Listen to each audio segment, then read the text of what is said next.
Okay, hey, hi, train, rest, test. Let's go. Let's do this. Here we go. What are we talking about? Okay, this is how I taught myself pool from when I first started. This is just the rhythm that I followed, and I've done this on some other videos in the past. But we'll just new setup here, new deal. Let's run it back. Let's go over it again. So, when I was a kid, what I would do is I would train, and then I would rest, and then I would test. So I would train and practice, and then I'd kind of like take a break, let it download, and um, then I would go out to a tournament. So whether I trained for a day or two, or 6 hours, and then took a break, and then went to a tournament later, rebooted, and then went out later that night or something. That's doesn't matter. It's just there was some rest after the training and before the testing. So there's a bulk of training, there's a little bit of resting, and then there's some testing.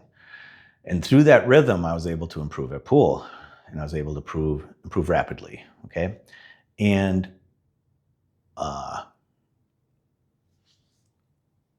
this is what I want to suggest to you guys: is that a lot of people ask, well, how much should I be practicing, or how much should I be playing, and what should I be doing? And I'll tell you, my experience is that people are testing too much, but that's as an overall pattern that I see. I'm a pattern recognition guy, right? And I see a pattern of people, players, and they're testing constantly, playing leagues 4 nights a week, playing tournaments on the weekends. I've mentioned this in other videos. It's totally fine, totally normal. I get it. It's fun to compete, and training's hard, and especially when you don't know what to train and how to train. Then it's like, okay, well, I don't know what else to do, so I'm just going to compete and get better that way. Okay, so, but that's fine. But what I'm saying is, for us here in the cult, we're in the nest here. Oh, wait a minute. You're not a cult member. This is going out to the public. It's going out to civilians, not cult members. All right. So if you're not a member of the cult, the Josh Burble Pool on YouTube cult, well, consider it, because I'll help you learn what to train, how to train, and things like that. This is kind of like the frequency of training, right? So the what to train and how to train, I got that dialed. And people are getting massively good results off of these training videos that I do. And it's awesome. So I read the comments. I hear you guys, and I'm proud of you guys that are part of the membership plan here and doing these videos. And I'm keep knocking these videos out. I'm going to do some after this, and we'll get you taken care of. But if this is for the public out there. Yeah. So if you need, the training part, I got you covered. Now let's just forget about that. Let's just talk about assuming you know what to train and how to train. Well, then the question is, well, how do you break it down? Like, how much do you need to train? And yes, of course, as a group, as a pool, as a cross section, people are competing too much and not training enough, from my experience. And I've been around hundreds, thousands of people, and I've watched them, and I've seen them like plateau. I've seen them just play that way for 5, 10, 15 years, all those things. And me as a player, I've been able to get better over the years. And so I'm trying to help people to learn, how do you get better at pool? That's what this whole channel's about, basically. Besides all the cult stuff that I teach, presence and all those things. But that's actually by doing these things, the psychology and the approach things that I talk about, and being present and being humble and grateful and all these things, then you, as a byproduct of that, you get good. So let's crush our league. Come on, let's go. Here we go. What is the breakdown? Okay. It depends. That's the answer. It depends. There are people that only train and never compete, and that is suboptimal, because you need to have competition. Well, if you want to improve, now you can. Yeah, that's it. It's just it's a balance thing. It's like there is a need to test what you're training. Okay, so if you compete all the time without testing, you'll never really have a true assessment of if it's working or not. That's it. It's just, you got it to be tested under fire. Okay. And if you're testing all the time and you're never resting, and you are never training, well, that's suboptimal too, because you could play for a decade or two, plateaued, and have the same thing going on because you're not learning the biomechanics, the physics, the geometry, the strategy, the mental game, and how to blend them all when you're constantly under fire. It's just, you just don't learn as well when you're under fire. And you would have to be an outlier to learn that way. There are some outliers that don't practice and that get better through playing and gambling and all that stuff. And I get it, but those are outliers. We're not talking about the outliers. We're talking about the average Joe, the normal person out there trying to get good at stuff. So it kind of depends on what you're doing now. Because if what you're doing now is working, then don't do anything different. Just do exactly what you're doing and just keep doing what you're doing until you plateau, and then make some adjustments. But if what you're doing isn't working right now to the level that you'd like it to work, and it maybe hasn't worked for you for a few years or 10 years or whatever, then you could consider doing something different. And what I'm going to say is, I'll give you a general breakdown of how I think a person could baseline break up their training, their resting, and their testing. Okay? And the baseline is 60% of the time you have a cue in your hand. I think this is a baseline. Now, things are different depending on where you're at currently. But as a baseline, 60% of the time, I would say, be practicing, be learning, be practicing, be training, be figuring out the physics of what's happening in the shot, the biomechanics, looking at that a little bit, looking at the geometry of angles and things that are happening, learning strategy, studying, some videos, things like that, and paying attention to your mental game. So 60% of the time, you're kind of in training, right? And then 40% of the time, you're competing, let's say. And then of that 40%, I would say you want to be playing and having fun and winning, right? So half the time you want to be running the home run derby, meaning you probably want to play lesser players. You want to be able to practice what you trained in a safe environment where you're not concerned about the outcome. And so if you're a 500 Fargo and you have a 400 Fargo you can play, or a 350 Fargo, then go do the home run derby. And the benefit of doing that is that it keeps you with a little bit of like someone else in the other chair, and you have to be a little distracted by another person there. But it also allows you to try some things that you did in training in a safe environment where it's not as punitive if you make a mistake, right? So you can stay in that sort of positive mindset and be in a learning mind while you're kind of competing a little bit and trying to check and see. You're doing an easy test to find out if your training and your rest came into your game, okay? So that's half the time. Now, the other half of the time can get split up in half too. Half of the time from there, you want to be playing someone that's close to your level. So if you're a 500 Fargo, a quarter of the time you're competing, let's say, you could potentially play somebody that plays close to you, maybe 475 to 525. And you could have close matches, and the outcome will be dictated on how well you execute and how well you handle yourself and how well you bring your training forward. And so it's kind of a coin flip whether you're going to win or lose, and that's okay, because half the time you're going to win and half the time you're going to lose, and it's only a quarter of the time that you have a cue in your hand. And now I would say 25% of the time, another 25% of the time you have a cue in your hand, it would be cool if you were playing people that were better, if you have that option. If you don't have that option, then there's other options for not having people to play. I don't necessarily have people to play, so when I break this stuff down for myself, it ends up being, okay, well, normally I'm in that 60 to 80% success range with whatever I'm doing, whether I'm playing or competing. And there's 25% of the time where I should be getting my nuts shot off. And when that's the case, I'll just do something harder, right? I'll do a harder training. I'll do a hard session of something. I'll just make things more difficult for myself, and I'll get down into a range where I'm not as successful, and I'm okay with that, right? So that's it. That's it. And so if you don't have people to play and you live in the woods and you're online and you're studying and you're part of this program and you're saying, okay, I don't have anyone around me that's better than me. I'm the big fish in the small pond. Well, then, figure out something to do. Okay, like Ghost, right?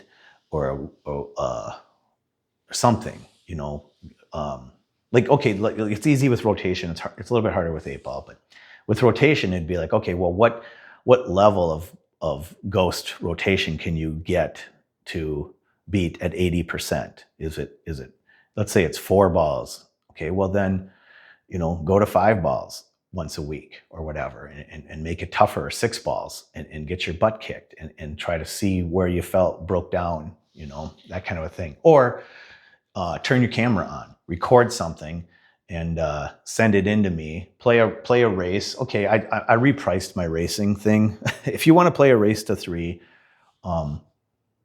it's about a half-hour match. I'll take that, I'll analyze it, I'll do a voiceover. If I'll get it uploaded, I'll voice it over, and then I'll either put it out to public if you want, or you can keep it private.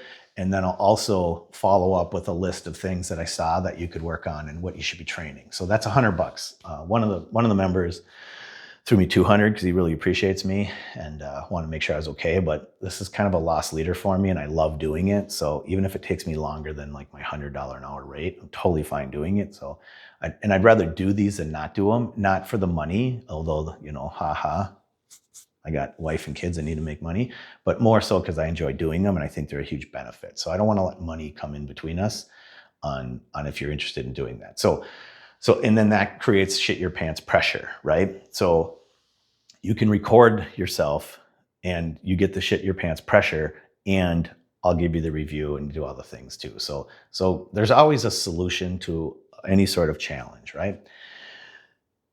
With competition. So that's where I'm at. 60% practice training. I want to be in a 60 to 80% range of success. And then 40% of the time I want to be competing. And of that, half the time I want to be running the home run derby.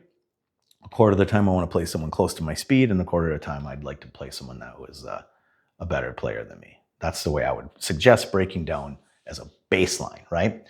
Now, if you're a person that has not competed and you've been training for 3 to 5 years or 2 years or 18 months or a year or whatever, then I would say, well, I think you need to adjust and maybe compete a little more, right? And if you're a player that's only been competing, I don't know if I would be competing 40% of the time. I might up my knowledge of the biomechanics, physics, geometry, these 5 areas by training and learning that. So it kind of depends on the person. Everyone's got a little bit of different thing, right? Now, the only thing I can tell you is if you're sitting here and you're scratching your head and you're saying, where do I fit on it? I would say wherever you're most comfortable, you probably need to do the opposite, right? So if you're most comfortable training and it's uncomfortable for you to compete, well, I would say you might want to push your chips in towards competing a little bit more for a while and getting, a little less training, especially if you're plateaued, right? Or you're not liking where you're at with your progress. I would say, well, then maybe compete a little bit more and train a little less and see if that could bring you a little different mindset, right? And yeah, but so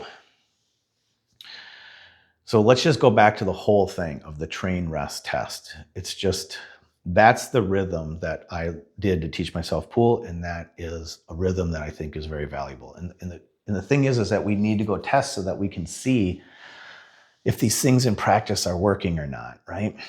And that's it. And that's our feedback, right? That's what testing is for, to give us feedback, to see what's working, what's not working. Are we able to bring these things forward or not able to bring them forward?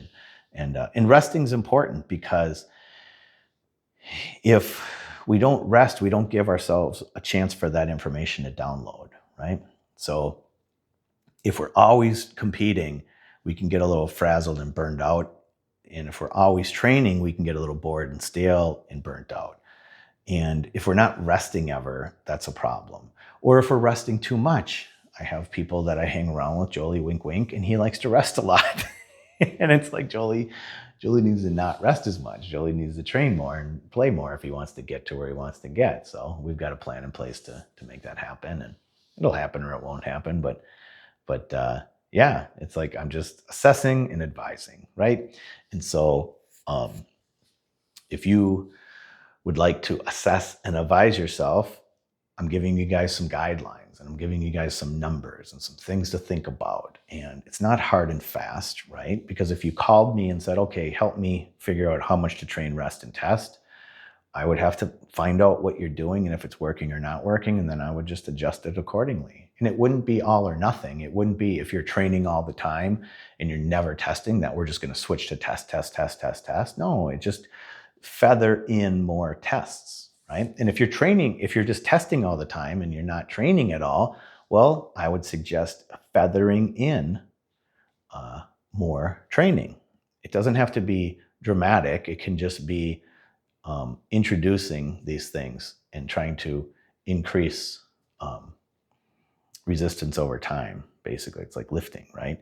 I don't need you to get under a bar and just bury you with training or with competition. It's like, no, just, lightweight, baby.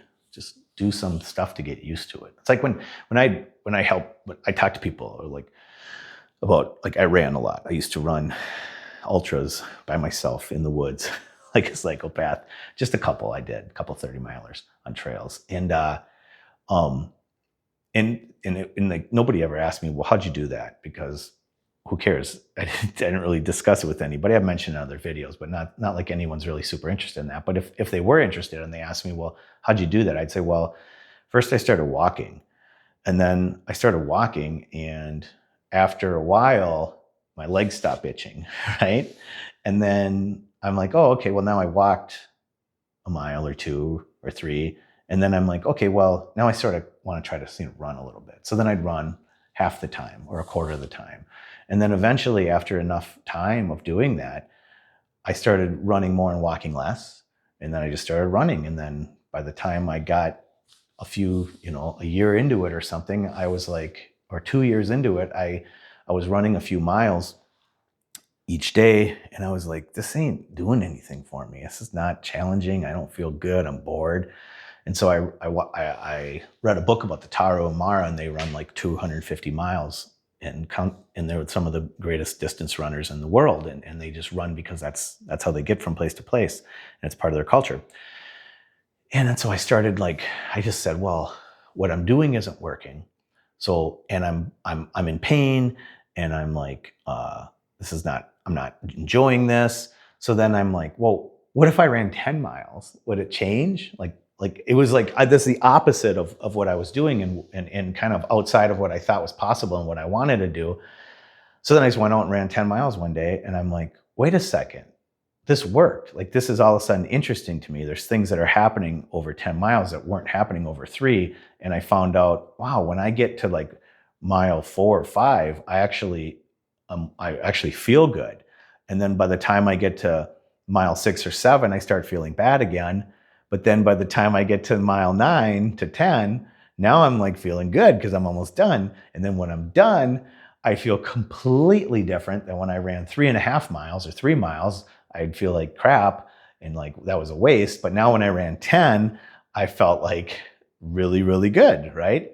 And so I guess what I'm saying is that, it kind of depends on where you're at to advise you on what you need to do.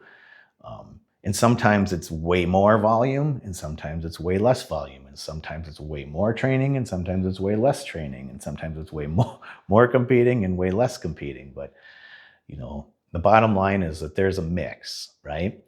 And all I was saying with that running story was, look at what you're doing, and if it's not working, don't be afraid to do the opposite. That's all. That's it. That's what I do with learning shots, the 50-80. If I'm missing 75% thick, uh, I'm going to start hitting it thin, and that's how I make my adjustment. And it's the same, like in your pool game, if you're hitting stuff thick and it's not going the way you want, don't be afraid to make an adjustment, right? And so with your breakdown of how much you train, how much you rest in your test, you know, just keep those thoughts in mind. So that's it. Hopefully this helped. Let's go. I'm going to hit some racks, do some member content, but yeah, it's awesome. Love you guys. We'll talk to you in the next one. See ya. Bye.